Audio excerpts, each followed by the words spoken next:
नमस्कार दोस्तों, आप लोगों का ऑल इंडिया स्टडी में स्वागत है। तो आज आइए हम पढ़ेंगे सीटेट का पेपर नंबर 2 का एसएसटी, जो आधुनिक इतिहास का पेडागोजी सेक्शन से जिस प्रकार का क्वेश्चन आता है उसको हम देखेंगे। तो आइए देर न करते हुए प्रश्न नंबर 1 पर आते हैं तुरंत। आधुनिक इतिहास पढ़ाने का मुख्य उद्देश्य क्या होना चाहिए? तो देखिए, ऑप्शन नंबर ए है तिथियां याद कराना, बी है केवल घटनाएं बताना, सी है कारण परिणाम की समझ विकसित करना, और डी है नेताओं के नाम रटवाना। तो देखिए, जो आधुनिक इतिहास पढ़ाने का जो मुख्य उद्देश्य होता है, कारण परिणाम और समझ विकसित करना ही है, ठीक ना। क्या कारण था कि घटना हुई, लड़ाई हुई, ठीक ना। तो इसका जो सही जवाब हो जाएगा ऑप्शन नंबर सी। अब प्रश्न नंबर 2 देखेंगे। 1857 के विद्रोह को पढ़ाते समय सबसे उपयुक्त विधि कौन सी है? ऑप्शन नंबर ए व्याख्यान विधि, बी है कहानी विधि, सी है कारण परिणाम विश्लेषण, और डी है प्रश्न उत्तर। देखिए, जब 1857 की जो विद्रोह हुआ था, उस विद्रोह को पढ़ाते समय सबसे बढ़िया विधि जो होगी कारण परिणाम और विश्लेषण को बताना, ठीक ना। तो ऑप्शन नंबर सी सही हो जाएगा। प्रश्न नंबर 3 है स्वतंत्रता आंदोलन को पढ़ाते समय किस मूल्य का विकास होता है? ऑप्शन नंबर ए प्रतिस्पर्धा, बी आज्ञाकारिता, सी है लोकतांत्रिक चेतना, और डी है भय। देखिए, जब स्वतंत्रता आंदोलन जब पढ़ाया जाता है उस समय जो विकास होता है वह लोकतांत्रिक चेतना का विकास होता है, ठीक ना। कि उस स्वतंत्रता में कितने सैनिक मारे गए, कितने वीर शहीद हुए, जिससे ये पता चलता है कि ये हम लोग के लिए शहीद हुए, मारे गए अपने लोकतंत्र के लिए, ठीक ना। तो इसका सही जवाब ऑप्शन नंबर सी हो जाएगा। प्रश्न नंबर 4 है भारत छोड़ो आंदोलन पढ़ाते समय उपयुक्त शिक्षण सहायक क्या है? ऑप्शन नंबर है चार्ट, बी है टाइप लाइन, सी है मानचित्र, और डी है मॉडल। तो देखिए, जो सबसे भारत आंदोलन जब पढ़ाया जाता है तो सबसे बढ़िया शिक्षण पढ़ाने का सहायता जो करता है वह टाइम लाइन, ठीक ना। आंदोलन का जो क्रम होता है, क्रम के हिसाब से समझाने का सबसे सर्वोत्तम तरीका होता है। तो इसका सही जवाब हो जाएगा टाइम लाइन। प्रश्न नंबर अगला देखते हैं। आधुनिक इतिहास में प्रोजेक्ट वर्क क्यों आवश्यक है? तो देखिए, ऑप्शन नंबर ए है समय बिताने के लिए, बी है रटने के लिए, सी है खोज आधारित सीखने के लिए, और डी है अंक बढ़ाने के लिए। तो देखिए, जब आधुनिक इतिहास में प्रोजेक्ट कार्य आवश्यक इसलिए होता है कि खोज आधारित सीखने के लिए, जो खोज है उसको सीखने में मदद मिलती है। तो इसका जो सही जवाब ऑप्शन नंबर सी हो जाएगा। प्रश्न नंबर 6 है निम्न में से कौन सा प्रश्न उच्च स्तरीय है? Option number A Gandhi ji का जन्म कब हुआ, बी है कांग्रेस की स्थापना कब हुई, सी है असहयोग आंदोलन क्यों वापस लिया गया, और डी है 1857 का विद्रोह कब हुआ। तो देखिए, जो सबसे बेहतर क्वेश्चन है, उच्च लेवल का क्वेश्चन है, वो असहयोग आंदोलन क्यों वापस लिया गया, ये बढ़िया क्वेश्चन है का आंसर हो जाएगा, ठीक ना। तो इसका सही जवाब हो जाएगा ऑप्शन नंबर सी। प्रश्न नंबर 7 देखते हैं। आधुनिक इतिहास में बहुविकल्पी प्रश्न कैसे होने चाहिए? ऑप्शन नंबर ए तथ्य आधारित, बी है तिथि आधारित, सी है स्मृति आधारित, और डी है विश्लेषणात्मक। तो देखिए, जो बहुविकल्पी प्रश्न होते हैं उसमें विश्लेषण होना चाहिए था, ठीक ना। तो इसलिए इसका जो सही जवाब हो जाएगा विश्लेषणात्मक, ऑप्शन नंबर डी करेक्ट हो जाएगा। प्रश्न नंबर अगला है 8 ड्रे ऑफ वेल्थ पढ़ाने का सर्वोत्तम तरीका क्या है? ऑप्शन नंबर ए परिभाषा, बी उदाहरण और तुलना, सी रटंत, और डी है चार्ट। तो देखिए, जो ड्रेन ऑफ वेल्थ जो पढ़ाया जाता है सबसे बेहतर तरीका पढ़ाने का होता है उदाहरण और तुलना करना, ठीक ना। तो ऑप्शन नंबर बी करेक्ट हो जाएगा। प्रश्न नंबर 9 है, आधुनिक इतिहास का पाठ पढ़ाते समय शिक्षक को क्या नहीं करना चाहिए? ऑप्शन नंबर ए प्रश्न पूछना, बी चर्चा करना, सी केवल व्याख्यान देना और डी है गतिविधि कराना। देखिए, जब इतिहास पढ़ाया जाता है, ठीक ना, आधुनिक इतिहास, तो जब शिक्षक क्या करना चाहिए? प्रश्न पूछना चाहिए, चर्चा भी करना चाहिए और गतिविधि आधारित कार्य भी करना चाहिए। केवल व्याख्यान ही देने से नहीं होगा। तो इसका जो सही जवाब ऑप्शन नंबर सी। प्रश्न नंबर 10 है, इतिहास शिक्षण में स्रोत आधारित प्रश्न क्यों जरूरी है? ऑप्शन नंबर ए समय बचाने के लिए, बी आलोचनात्मक सोच के लिए, सी परीक्षा आसान करने के लिए, डी है उत्तर लंबा कराने के लिए। तो देखिए, इतिहास शिक्षण में जो स्रोत आधारित प्रश्न इसलिए पूछे जाते हैं जिससे कि आलोचनात्मक सोच विकसित हो, बढ़े, ठीक ना। तो देखिए, इसका जो सही जवाब ऑप्शन नंबर बी हो जाएगा, आलोचनात्मक सोच के लिए। प्रश्न नंबर 11 है, फूट डालो और राज करो की नीति पढ़ाने से कौन सा कौशल विकसित होता है? ऑप्शन नंबर ए स्मरण, बी है तुलना, सी आलोचनात्मक विश्लेषण और डी है लेखन। तो देखिए, जब फूट डालो और राज करो की जो नीति है, जब इसको पढ़ाया जाता है तो इससे पता चलता है कि आलोचना और विश्लेषण दोनों हो रहा है, ठीक ना। तो इसका जो सही जवाब हो जाएगा ऑप्शन नंबर सी, आलोचनात्मक और विश्लेषण। प्रश्न नंबर 12 है, आधुनिक इतिहास में डिबेट मेथड क्यों उपयोगी है? डिबेट मेथड क्यों उपयोगी है? तो देखिए, ऑप्शन नंबर ए शोर के लिए, बी तथ्य रटने के लिए, सी है दृष्टिकोण विकसित करने के लिए और डी है समय पास करने के लिए। तो देखिए, इसका जो सही आंसर हो जाएगा, दृष्टिकोण विकसित करने के लिए डिबेट मेथड बहुत ज़रूरी है, ठीक ना। तो ऑप्शन नंबर सी करेक्ट हो जाएगा। प्रश्न नंबर 13 है, ब्लूम टेक्सोनॉमी के अनुसार आकलन स्तर का प्रश्न कौन सा है? Option number A Simon commission कब आया, बी है गांधी जी कौन थे, तीसरा है भारत छोड़ो आंदोलन का महत्व अंक आकिए और डी है कांग्रेस की स्थापना कब हुई।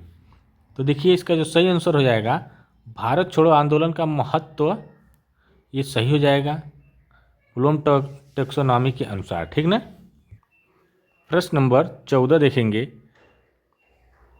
इतिहास पढ़ाते समय वर्तमान से जोड़ना क्यों आवश्यक है? तो ऑप्शन नंबर ए जीवन जीवन उपयोगी बनाने के लिए, बी है परीक्षा आसान करने के लिए, सी है पाठ लंबा करने के लिए, डी है समय बचाने के लिए। तो देखिए, इतिहास जब पढ़ाया जाता है तो वर्तमान समय से जोड़ने का सबसे मुख्य कारण होता है जीवन उपयोगी बनाने के लिए, ठीक ना। तो इसका जो सही आंसर हो जाएगा ऑप्शन नंबर ए। प्रश्न नंबर 15 देखेंगे, आधुनिक इतिहास में मूल्यांकन कैसा होना चाहिए? तो देखिए, केवल लिखित, केवल मौखिक और सतत एवं व्यापक और केवल एमसीक्यू। तो देखिए, कोई भी मूल्यांकन हो सतत और व्यापक ही होना चाहिए, ठीक ना। तो इसका सही जवाब हो जाएगा सी।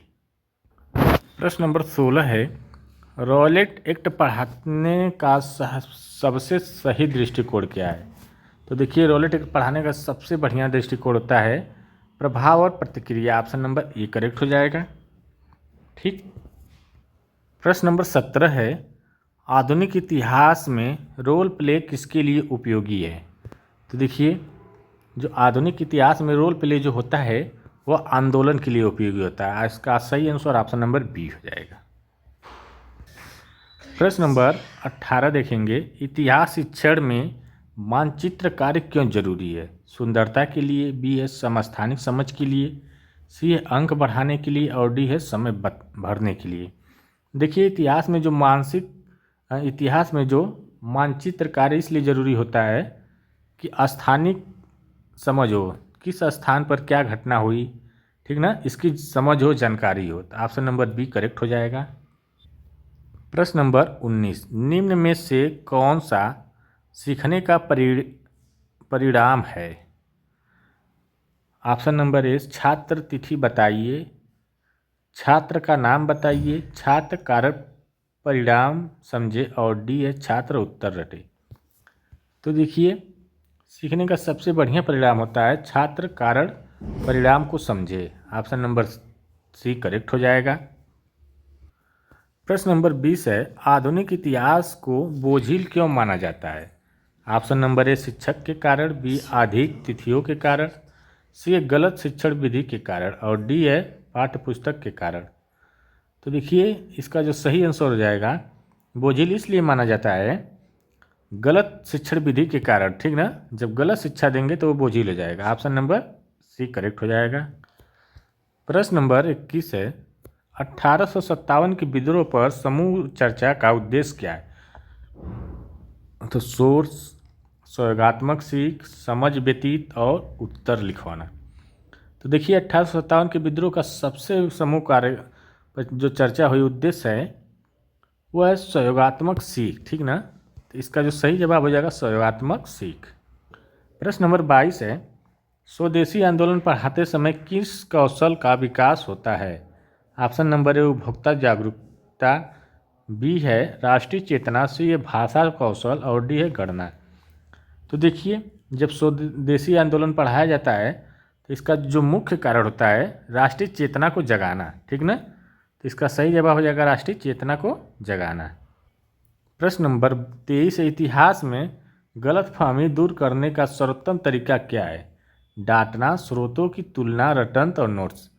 देखिए, जब गलतफहमी हो जाती है इतिहास में तो उसे स्रोतों की तुलना करना चाहिए, ठीक ना। तो जिससे गलतफहमियाँ दूर हो सकती है।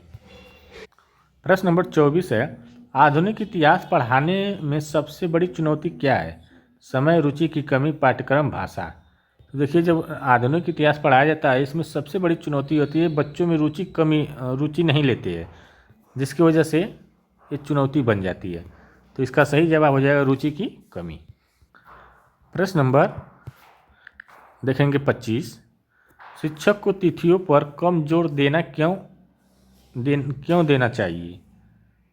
कठिन है, भूल जाती है, अवधारणा अधिक महत्वपूर्ण है, समय नहीं है। तो देखिए, शिक्षक को जो तिथियों पर कम जोर इसलिए जोर क्यों देना चाहिए, कह रहा है कि शिक्षक को जो तिथियों पर कम जोर क्यों देना चाहिए। तो जब कम जोर देने का कारण जो होता है अवधारणा जो होती है अधिक महत्वपूर्ण होती है।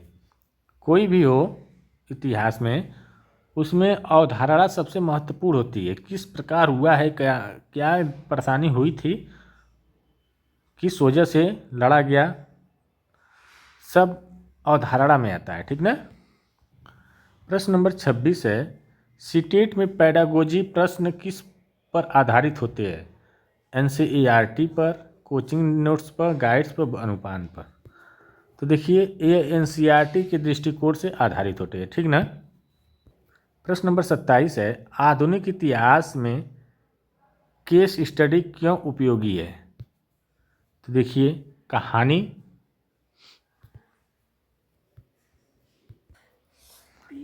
के लिए, बी है विश्लेषण कौशल के लिए, सी है मनोरंजन के लिए, डी है समय बचाने के लिए।